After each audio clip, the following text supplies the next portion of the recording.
This is The Download from Sounds Profitable, your daily source for the essential news of the business of podcasting. Brought to you by Spreaker from iHeart.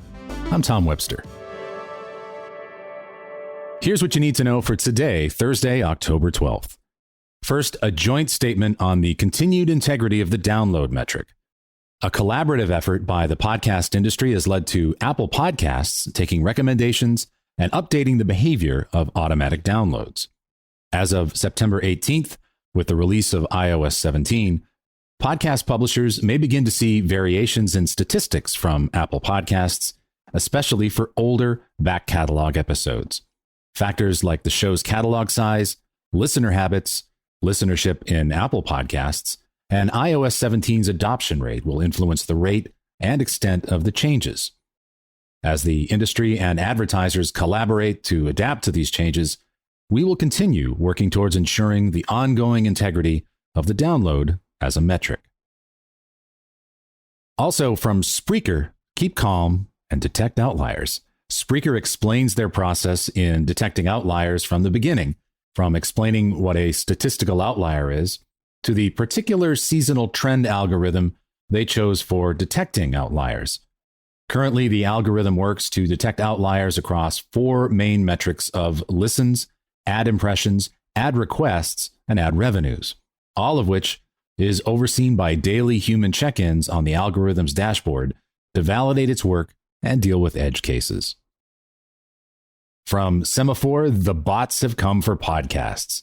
Earlier this year, former Reply All co-host PJ Vogt was approached by a company called iBoost Reach, offering paid services to boost the downloads of Vogt's new podcast. The piece then briefly covers headlines involving paid download boosting over the past year, including the Bloomberg article covering podcast ads in mobile video games from last year. It's worth keeping in mind there is a massive difference between legitimate ad fraud and incentivized content, a distinction that can be more clearly made with measurement signals that partners abide by. The upcoming IAB 3.0 specification needs to prioritize identification and platforms using this type of identification. The tech to make this a non-issue is currently available. The podcast industry has not quite ingested it yet. And from Marketing Brew, ad-free viewing is getting more expensive. The Disney Plus price increase starts today, increasing the price of ad-free viewing from $10.99 to $13.99 per month. Ad-supported viewing remains $7.99 a month. Similar ad-free tier price changes have come to Hulu, Discovery Plus, Max, and Peacock, all part of a wider video streaming trend to encourage members to continue subscribing, but for a lower ad-supported rate.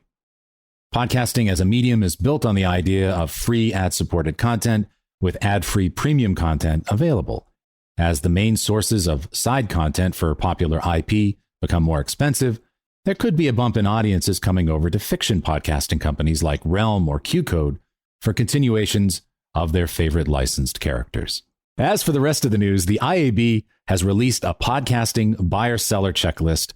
Marketing Architects CEO Angela Voss breaks down why CTV isn't working for performance marketers. And to round this out, we have a double dose of verification. Both Podchaser and Magellan AI have implemented the radio measurement staple of Airchecks into podcasting, highlighting the increased demand for verification in the industry. Be sure to check out the links to every article mentioned right in your podcast listening app or at soundsprofitable.com, where you can also subscribe to the newsletter version.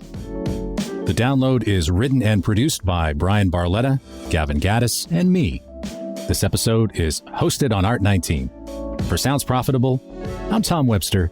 Download us again tomorrow.